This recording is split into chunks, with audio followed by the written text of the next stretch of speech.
നമസ്കാരം. CCTV വാർത്തയിലേക്ക് സ്വാഗതം. കുന്നംകുളം മുൻ MLA ബാബു എം പാലിശ്ശേരി അന്തരിച്ചു. 66 വയസ്സായിരുന്നു. അസുഖബാധിതനായി ഏറെ നാളുകളായി ചികിത്സയിലായിരുന്നു. ചൊവ്വാഴ്ച ഉച്ചയ്ക്ക് 1 മണിയോടെ കുന്നംകുളം യൂണിറ്റി ആശുപത്രിയിൽ വെച്ചായിരുന്നു മരണം. മൃതദേഹം കുന്നംകുളത്തെ CPM പാർട്ടി ആസ്ഥാനത്തെത്തിച്ച് പൊതുദർശനത്തിനായി വയ്ക്കും. വൈകുന്നേരത്തോടെ കൊരട്ടിക്കരയിലെ വീട്ടിലേക്ക് കൊണ്ടുപോകും. സംസ്കാരം നാളെ നടത്തും. മരണാനന്തരം അദ്ദേഹത്തിന്റെ കണ്ണ് ദാനം ചെയ്തിട്ടുണ്ട്. കടവല്ലൂർ കൊരട്ടിക്കര സ്വദേശിയാണ്. 2006, 2011 എന്നീ 2 കാലഘട്ടങ്ങളിൽ തുടർച്ചയായി കുന്നംകുളത്ത് ഇടതുപക്ഷത്തിന്റെ MLA ആയിരുന്നു.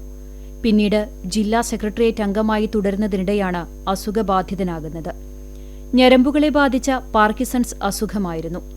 പിന്നീട് ചെറിയ കോമ സ്റ്റേജിലേക്ക് മാറുകയും വീട്ടിൽ തന്നെ ശുശ്രൂഷയിൽ തുടരുകയുമായിരുന്നു. 2 തവണ CPM കുന്നംകുളം ഏരിയ സെക്രട്ടറിയായിരുന്നു. ദീർഘകാലം DYFI ജില്ലാ സെക്രട്ടറി, DYFI സംസ്ഥാന സഹഭാരവാഹി, സംസ്ഥാന ലൈബ്രറി കൌൺസിൽ അംഗം, കടവല്ലൂർ പഞ്ചായത്ത് മെമ്പർ, കടവല്ലൂർ പഞ്ചായത്ത് പ്രതിപക്ഷ നേതാവ്, CITU സംസ്ഥാന സമിതി അംഗം തുടങ്ങിയ പ്രധാന ചുമതലകൾ വഹിച്ചിട്ടുണ്ട്. Adat farmers bank manager Indira ഭാര്യയാണ്. അശ്വതി, അഖിൽ എന്നിവർ മക്കളും ശ്രീജിത്ത് മരുമകനുമാണ്.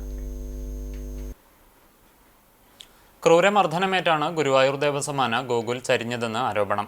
ആനയെ ചട്ടത്തിലാക്കാൻ 2ാം പാപ്പാൻ നടത്തിയ അതിക്രൂരമർദ്ദനത്തെക്കുറിച്ച് വിവരം ലഭിച്ചതിനെ തുടർന്ന് പാപ്പാൻ ഗോകുൽ, 3ാം പാപ്പാൻ സത്യൻ എന്നിവരെ ഒരാഴ്ച മുമ്പ് ദേവസ്വം സസ്പെൻഡ് ചെയ്തിരുന്നു.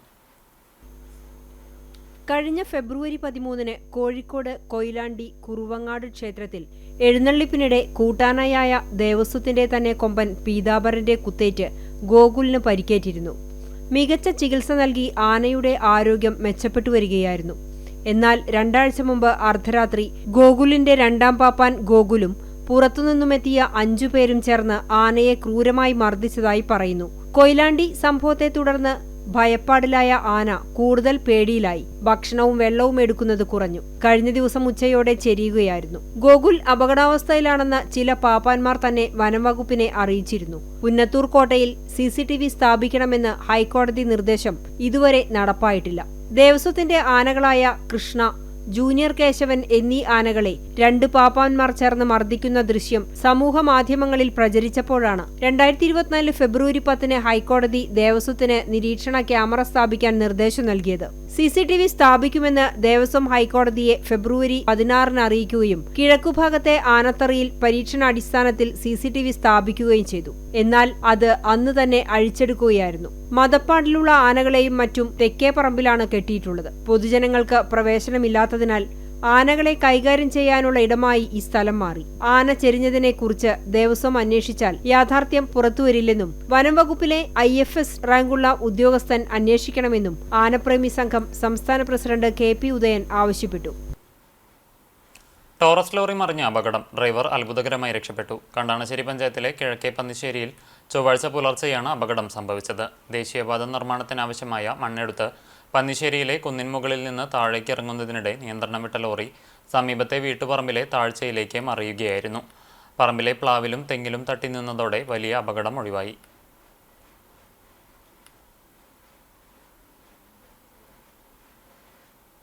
ശബരിമല വിഷയവുമായി ബന്ധപ്പെട്ട് KPCC സംഘടിപ്പിക്കുന്ന വിശ്വാസ സംരക്ഷണ ജാഥയ്ക്ക് ബുധനാഴ്ച ഗുരുവായൂരിൽ സ്വീകരണം നൽകുമെന്ന് നേതാക്കൾ വാർത്താസമ്മേളനത്തിൽ അറിയിച്ചു. കൊടിക്കുന്നിൽ സുരേഷിന്റെ നേതൃത്വത്തിൽ പാലക്കാട് നിന്ന് ആരംഭിക്കുന്ന ജാഥയാണ് ഗുരുവായൂരിലെത്തുന്നത്. വൈകിട്ട് 3 പടിഞ്ഞാറേ നടയിൽ ചേരുന്ന സ്വീകരണ സമ്മേളനം AICC general secretary Deepadas Munshi ഉദ്ഘാടനം ചെയ്യും. DCC പ്രസിഡന്റ് അഡ്വക്കേറ്റ് ജോസഫ് ടാജറ്റ് അധ്യക്ഷത വഹിക്കും. KPCC secretary KB Sasikumar, DCC secretary KD Veeramani, block president Aravindan Pallath, മണ്ഡലം പ്രസിഡന്റ് OKR മണികണ്ഠൻ, UDF നിയോജക മണ്ഡലം കൺവീനർ KV ഷാനവാസ് എന്നിവർ വാർത്താസമ്മേളനത്തിൽ പങ്കെടുത്തു. കടങ്ങോട് സ്വാമിപ്പടി കൈതോറക്കുളം അധികൃതരുടെ അവഗണന മൂലം നശിക്കുന്നു. കുളം സംരക്ഷിക്കാൻ പഞ്ചായത്ത് അധികൃതർ തയ്യാറാകണമെന്നാവശ്യപ്പെട്ട് നാട്ടുകാർ രംഗത്തെത്തിയിരിക്കുകയാണ്. കടങ്ങോട് പഞ്ചായത്തിലെ 4ാം വാർഡിൽ സ്വാമിപ്പടി പാടശേഖരത്തോട് ചേർന്നാണ് കൈതോറക്കുളമുള്ളത്. ഏകദേശം 1/2 ഏക്കറോളം വിസ്തൃതിയുള്ള പഞ്ചായത്തുകുളം പുല്ലും പാഴ്മരങ്ങളും വളർന്ന് കാടുപിടിച്ച് നശിച്ച അവസ്ഥയിലാണ്. കാർഷിക ജലസേചനത്തോടൊപ്പം പ്രദേശവാസികൾ കുളിക്കുവാനും തുണിയലക്കുവാനും ഉപയോഗിച്ചിരുന്ന കുളം 15 വർഷത്തിലധികമായി ഉപയോഗശൂന്യമാണ്. കുളം നവീകരണമെന്ന മാറി മാറി ഭരിച്ച ത്രിതല പഞ്ചായത്ത് അധികൃതരോട് നാട്ടുകാർ ആവശ്യപ്പെടുന്നുണ്ടെങ്കിലും വേണ്ട നടപടികൾ സ്വീകരിക്കുന്നില്ലെന്ന് പരാതിയുണ്ട്. കോൺഗ്രസും സിപിഎമ്മും ബിജെപിയും വാർഡ് മാറി മാറി ഭരിച്ചെങ്കിലും കുളത്തിന്റെ പുനരുദ്ധാരണം നടത്താൻ വിമുഖത കാണിക്കുകയാണെന്നാണ് നാട്ടുകാരുടെ ആരോപണം. കൈതോറ കടങ്ങോട് 4-ാം വാർഡിലൊരു കൈതോറ എന്നുള്ള കുളത്തിന്റെ അവിടെയാണ് നിൽക്കുന്നത്. പ്രാദേശികവാസികൾക്കും ഗ്രാമീണ ആളുകൾക്കൊക്കെ ഈ കൈതോറ കുളം ഭയങ്കര ആയിട്ടുള്ളൊരു അനുകൂലമായിട്ടുള്ളൊരു കുളമായിരുന്നു. ഇപ്പോൾ ഒരു 10-17 കൊല്ലമായിട്ട് ഇതിനോട് ഒരു പഞ്ചായത്തും ഒരു ഗവൺമെൻറ്റും ഒരു അനുകൂലങ്ങളും കിട്ടാതെ വളരെയധികം മോശമായ അവസ്ഥയിലാണ് ഈ കുളം ഇപ്പോൾ നിൽക്കുന്നത്. കോൺഗ്രസിൻ്റെ ഭരണകാലത്തും മാർക്സിസ്റ്റിൻ്റെ ഭരണകാലത്തും ഇപ്പോൾ BJPയുടെ ഭരണകാലത്തും ഈ വാർഡിൽ 3 ഭരണകക്ഷികളും മാറി മാറി ഭരിച്ചിട്ടും അവരുടെ അടുത്ത് പോയിട്ട് കണ്ടിട്ടടക്കം നമ്മൾക്ക് ഈ കുളത്തിനൊരു അനുകൂലം പോലും കിട്ടിയിട്ടില്ല. ഇനി ഞങ്ങൾ ഈ പ്രാദേശികവാസികളെ ആരെ പോയി കാണണം എന്നുള്ളൊരു കാര്യമാണ്. പുല്ലുമൂടി പറമ്പ് പോലെ കിടക്കുന്ന കുളം അപകട ഭീഷണിയും സൃഷ്ടിക്കുന്നുണ്ട്. മാസങ്ങൾക്ക് മുമ്പ് കുളത്തിൽ വീണ പോത്ത് പുല്ലിനുള്ളിൽ കുടുങ്ങി കരകയറാൻ കഴിയാതെ ചത്തിരുന്നു. നാട്ടുകാർ രക്ഷപ്പെടുത്താൻ ശ്രമിച്ചെങ്കിലും കുളത്തിലേക്ക് ഇറങ്ങാൻ കഴിയാത്തതിനാൽ അതിന് സാധിച്ചില്ല. കുളം നവീകരിച്ച് ഉപയോഗയോഗ്യമാക്കണമെന്നാവശ്യപ്പെട്ട് നാട്ടുകാർ ഗ്രാമസഭയിലും പഞ്ചായത്തിലും നിരന്തരം അപേക്ഷകൾ സമർപ്പിക്കുന്നുണ്ടെങ്കിലും അധികൃതർ ഇത് കണ്ടില്ലെന്ന് നടിക്കുകയാണ്. പക്ഷേ 10-15 വർഷമായിട്ട് ഈ കുളം നവീകരിക്കാനോ ഇതിൻ്റെ പുനരുദ്ധാരണ പ്രവർത്തനങ്ങൾക്ക് വേണ്ടിയിട്ടോ ത്രിതല പഞ്ചായത്തിൽ നിന്നോ മറ്റ് സർക്കാർ മേഖലകളിൽ നിന്നോ ഒരു രൂപ പോലും ഫണ്ട് കിട്ടാതെ ഇന്ന് ഈ കുളം ഇത് കുളമാണോ എന്ന് പോലും മനസ്സിലാക്കാൻ കഴിയാത്ത രീതിയിൽ കാട് കയറി കിടക്കുന്ന ഒരു അവസ്ഥയാണുള്ളത്. അതുകൊണ്ട് തന്നെ ഏറ്റവും അടുത്ത ദിവസങ്ങളിൽ നമ്മൾ പഞ്ചായത്ത് തലത്തിലും ബ്ലോക്ക് തലത്തിലും ജില്ലാ തലത്തിലും മിക്കവാറും എല്ലാ പ്രതിനിധികളെ കാണുകയും ഇതിൻ്റെ ആവശ്യങ്ങൾ ഉന്നയിക്കുകയും ചെയ്തിട്ടുണ്ട്. പക്ഷേ ഒരു രീതിയിലുള്ള ഒരു സാമ്പത്തിക സഹായമോ ഈ കുളം നവീകരിക്കാനുള്ള പ്രവർത്തനങ്ങളോ ആരുടെ ഭാഗത്തുനിന്നും ഉണ്ടായിട്ടില്ല. അതിൻ്റെ ശക്തമായ പ്രതിഷേധം ഈ പ്രദേശത്തെ ജനങ്ങളുടെ ഭാഗത്തുനിന്നുണ്ട്. പഞ്ചായത്തിലെ ഒട്ടനവധി കുളങ്ങൾ ത്രിതല പഞ്ചായത്തിന്റെ സഹകരണത്തോടെ പഞ്ചായത്ത് പുനരുദ്ധാരണം നടത്തിയിട്ടുണ്ട്. ഈ ഭരണകാലം അവസാനിക്കുന്നതിനു മുമ്പ് കുളത്തിന്റെ നവീകരണത്തിന് ആവശ്യമായ നടപടികൾ സ്വീകരിക്കണമെന്നാണ് നാട്ടുകാരുടെ ആവശ്യം. കുന്നംകുളം ഉപജില്ലാ കായികമേള LP വിഭാഗം 1-ാം സ്ഥാനം എരുമപ്പെട്ടി ഗവൺമെന്റ് LP സ്കൂൾ കരസ്ഥമാക്കി. KR ദിൽഷാൻ വ്യക്തിഗത ചാമ്പ്യൻഷിപ്പ് നേടി. സ്കൂളിൽ സംഘടിപ്പിച്ച ആഹ്ലാദ പ്രകടനം എരുമപ്പെട്ടി പഞ്ചായത്ത് ആരോഗ്യ വിദ്യാഭ്യാസ standing committee chairperson Sheeja Suresh ഉദ്ഘാടനം ചെയ്തു. PTA പ്രസിഡന്റ് PT സുശാന്ത് അധ്യക്ഷനായി.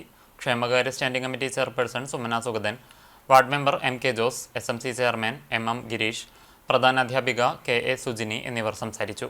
സ്വതന്ത്ര സുറിയാനി സഭ കല്ലുംപുറം സെന്റ് ജോർജ് പള്ളി പെരുന്നാളിന്റെ കൊടിയേറ്റം ഒക്ടോബർ 19 ഞായറാഴ്ച നടക്കും. രാവിലെ വിശുദ്ധ കുർബാനയ്ക്കു ശേഷം ഇടവക വികാരി ഫാദർ അഫ്രൈം അന്തിക്കാട് പെരുന്നാൾ കൊടിയേറ്റം നടത്തും. ഇടവക secretary CP David, treasurer PC Simon, committee അംഗങ്ങൾ, കൗൺസിൽ അംഗങ്ങൾ, മീഡിയ കൺവീനർ എന്നിവർ നേതൃത്വം നൽകും. ഒക്ടോബർ 24-25 തീയതികളിലാണ് പെരുന്നാൾ ആഘോഷം. ഗുരുവായൂർ നഗരസഭയുടെ വിവിധ ഭാഗങ്ങളിൽ തെരുവുനായകളുടെ ആക്രമണങ്ങൾ വർദ്ധിക്കുന്ന സാഹചര്യത്തിൽ കോൺഗ്രസ് മുനിസിപ്പൽ കമ്മിറ്റിയുടെ നേതൃത്വത്തിൽ പ്രതിഷേധ സദസ്സ് സംഘടിപ്പിച്ചു. KPCC സെക്രട്ടറി KB ശശികുമാർ ഉദ്ഘാടനം ചെയ്തു. നഗരസഭാ പ്രതിപക്ഷ നേതാവ് KP ഉദയൻ അധ്യക്ഷത വഹിച്ചു. നഗരസഭാ ഭരണാധികാരികളുടെ തികഞ്ഞ നിസ്സംഗതയ്ക്കെതിരായി പ്രതീകാത്മകമായി തെരുവുനായ സൗഹൃദ നഗരസഭയ്ക്കുള്ള ശ്വാന പുരസ്കാര വിതരണവും നടത്തി. അധികാര കഥാപാത്രങ്ങളെ അണിനിരത്തിയാണ് വിതരണ ചടങ്ങൊരുക്കിയത്. Block Congress president Aravindan Pallath, municipal Congress committee coordinator R Ravikumar, മണ്ഡലം പ്രസിഡന്റുമാരായ Ando Thomas, BV Joy, OKR Manikandan തുടങ്ങിയവർ നേതൃത്വം നൽകി. മഹിളാ കോൺഗ്രസ് കാട്ടകമ്പാൽ മണ്ഡലം കമ്മിറ്റിയുടെ നേതൃത്വത്തിൽ വോട്ട് ചോരി സിഗ്നേച്ചർ ക്യാമ്പയിന്റെ ഉദ്ഘാടനം നടന്നു. കാട്ടകമ്പാൽ YMCA സെന്ററിൽ വെച്ച് മുൻ ജില്ലാ പഞ്ചായത്ത് മെമ്പർ K ജയശങ്കർ ഉദ്ഘാടനം നിർവഹിച്ചു. മഹിളാ കോൺഗ്രസ് മണ്ഡലം പ്രസിഡന്റ് ധന്യ മണികണ്ഠൻ അധ്യക്ഷത വഹിച്ചു. ജില്ലാ നിർവാഹക സമിതി അംഗം Smitha Shaji, panchayat member MA Abdul Rasheed, block Congress സെക്രട്ടറിമാരായ NM റഫീഖ്, ശശിധരൻ കണ്ടമ്പുള്ളി, സഹകരണ bank vice president Janardhanan Athiyayath, Mahila Congress block secretary Kousalya Pengamukku തുടങ്ങിയവർ പങ്കെടുത്തു. 1 കോടി ഒപ്പുകൾ ശേഖരിക്കുന്നതിന്റെ ഭാഗമായുള്ള ചടങ്ങിൽ നിരവധി പേർ പങ്കെടുത്തു.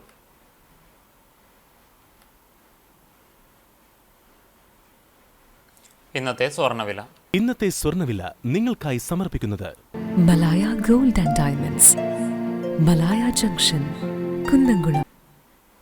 സ്വർണം ഗ്രാമിന് 11,495 രൂപ, പവന് 91,960 രൂപ. ഇന്നത്തെ സ്വർണ്ണവില നിങ്ങൾക്കായി സമർപ്പിച്ചത് Malaya gold and diamonds, Malaya junction, Kunnamkulam. വെള്ളി ഗ്രാമിന് 185 രൂപ. ചരമം. കടപ്പുറം ഗവൺമെന്റ് സ്കൂളിന് സമീപം പരേതനായ നൂൽപ്പാടത്ത് സൈദു ഭാര്യ പാത്തുമ്മു നിര്യാതയായി. 80 വയസ്സായിരുന്നു. ഖബറടക്കം ചൊവ്വാഴ്ച അഞ്ചങ്ങാടി ജുമാത്ത് പള്ളി ഖബർസ്ഥാനിൽ നടത്തി. സെക്കീന, സുഹറ, ആബിദ, റൈഹാനത്ത്, സാബിറ, ജലാൽ, ഷിഹാബ്, സാബിർ എന്നിവർ മക്കളാണ്. പൊന്നിയൂർകുളം ചെറായി കെട്ടുങ്ങൽ റോഡ് കുലവത്ര അമ്മിണി നിര്യാതയായി. 78 വയസ്സായിരുന്നു. സംസ്കാരം ചൊവ്വാഴ്ച ഉച്ചയ്ക്ക് 2-ന് പരൂർ നിദ്രാലയത്തിൽ നടത്തും. ഭരതൻ ഭർത്താവും ജയപ്രകാശ്, രാജേഷ്, വിനീഷ്, സുധീഷ് എന്നിവർ മക്കളുമാണ്. ഇതോടെ വാർത്താ ബുള്ളറ്റിൻ പൂർണ്ണമാകുന്നു. നമസ്കാരം.